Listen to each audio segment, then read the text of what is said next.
Lecture de la seconde épître de saint Paul aux Corinthiens. Frères, vous connaissez la faveur que notre Seigneur Jésus-Christ vous a faite. Il est devenu pauvre pour vous, lui qui était riche, afin de vous enrichir par sa pauvreté. Je vous donne là-dessus un simple avis, car c'est ce qui vous convient, puisque vous avez pris l'initiative non seulement d'accomplir cette œuvre, mais déjà de la décider l'an dernier.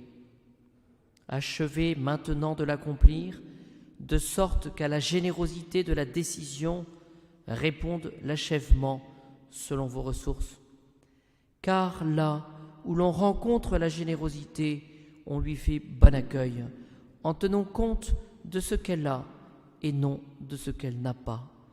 Il ne faut pas en effet que pour soulager les autres, vous soyez dans la gêne, mais qu'il y ait égalité. Dans le cas présent, que votre superflu subvienne à leur indigence, afin qu'un jour leur superflu puisse subvenir à votre indigence pour rétablir l'égalité, selon qu'il est écrit « Celui qui en avait beaucoup n'eut rien de trop, et celui qui en avait peu ne manqua de rien. »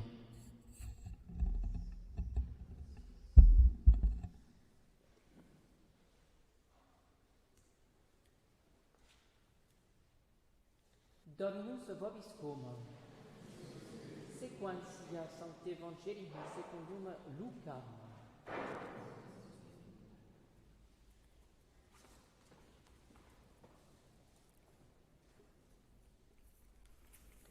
En ce temps-là, Jésus dit à ses disciples, « Ne craignez pas, petit troupeau, car votre Père a bien voulu vous donner le royaume.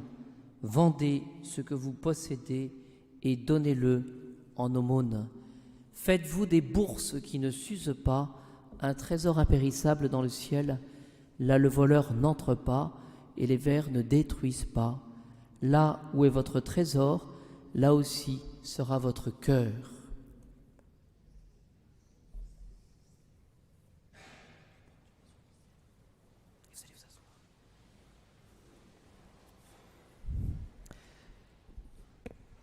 Pour cette messe où nous fêtons Saint Paulin de Nol, dont j'ai regardé, c'est 354, 431.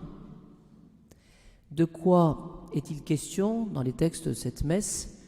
Finalement, de la pauvreté. Voilà. Ce que nous savons, c'est que Paulin s'est séparé de toutes ses richesses pour embrasser la foi catholique et pour ne retenir que l'essentiel. C'est ce que nous allons voir.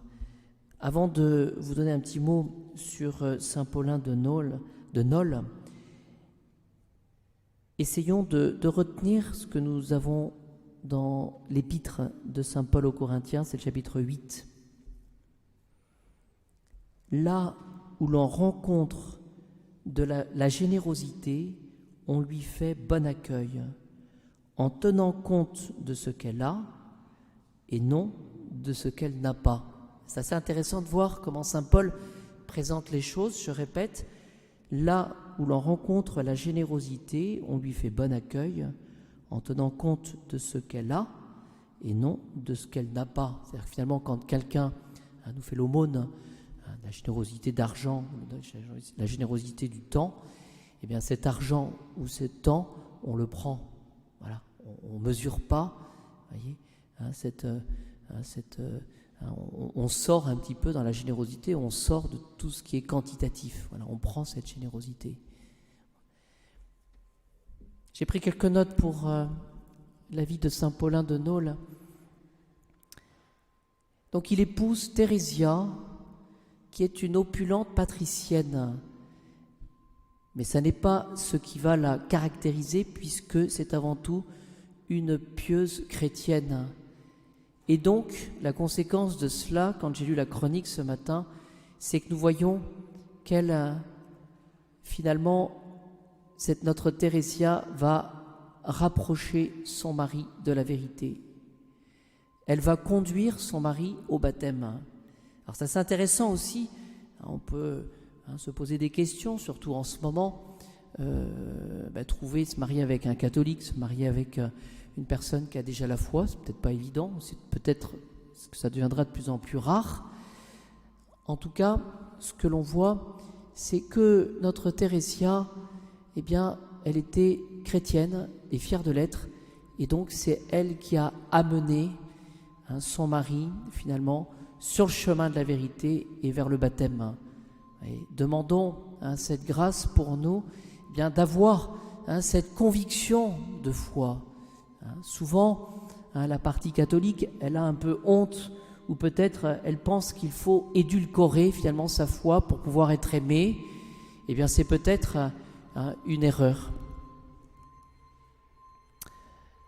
Notre Paulin va être le bénéficiaire d'un miracle, et le miracle de la guérison de ses yeux. Il avait une maladie, et par l'intermédiaire de Saint Martin. Alors ne l'oublions pas, le miracle, eh bien, c'est le signe de la puissance de Dieu, le miracle. Et d'une manière ou d'une autre, dans notre vie, eh bien, nous avons ce qu'on appelle des petits miracles qui arrivent, peut-être pas les miracles éclatants, mais nous pouvons demander au Seigneur cette grâce de savoir discerner ces signes de la puissance de Dieu. Vous voyez, souvent nous passons à côté, ou c'est peut-être tout simplement le miracle de notre fidélité. Encore une fois, si nous sommes à la messe, si nous avons gardé la foi, c'est peut-être un miracle, et le plus grand des miracles. En attendant, le miracle de la guérison de la maladie des yeux de Saint Paulin de Nol va lui permettre de progresser. Ensuite, il va y avoir la mort de son jeune enfant, Celsus. Et la conséquence de cela, c'est que, à travers justement cette épreuve terrible, je pense, pour un père, pour des parents, de perdre un enfant, eh bien, va l'aider, Saint Paulin de Nol, à mépriser un peu plus les biens de ce monde et d'être détaché. Vous voyez, c'est un détachement que le Seigneur demande, que la séparation. Eh bien, essayons de penser à toutes ces séparations que le Seigneur demande dans notre vie, qu'elles soient radicales par la mort d'un enfant, ou qu'elles soient peut-être tout simplement par ces croix, ces épreuves que nous pouvons avoir. En 393, il va après être devenu prêtre évidemment, donc embrasser l'épiscopat, et on va lui demander un acte de dévouement. On connaît cet épisode, une veuve avait un fils unique qui avait été fait prisonnier par les barbares. Et donc, notre veuve va demander à l'évêque Paulin le rachat de son fils. Il fallait payer tout simplement une rançon. La réponse de saint Paulin: je n'ai pas d'argent, mais je vais m'offrir moi-même. Et ce qu'il va faire donc, c'est qu'il va s'offrir auprès de ce barbare pour obtenir la libération de cet enfant unique. Voilà. Et donc, par la noblesse de son caractère et par les vertus dont il va exceller, eh bien, cette noblesse de caractère et ces vertus vont intriguer le maître barbare qui va se poser des questions, mais il va dire: mais qui est cet homme qui finalement montre tant de sainteté? Et apprenant la chose que finalement cet homme qui s'était offert pour la libération de l'enfant, c'était l'évêque de Nol, eh bien ce barbare va décider de libérer Saint Paulin, donc Paulin, et de libérer tous les chrétiens qu'il avait en esclavage. Et c'est c'est avec triomphe que Saint Paulin va revenir à Nol. Il sera l'évêque de tous, mais avec cette gloire de ne pas avoir hésité à donner sa propre vie pour libérer finalement un homme, un fils unique. Alors essayons, vous voyez, dans cette idée de pauvreté, dans cette idée de générosité, bien tout simplement peut-être de savoir ce soir comment nous pouvons manifester cette générosité dans les petites choses. C'est pas obligé que ça se voit, puisque c'est le bon Dieu qui voit tout.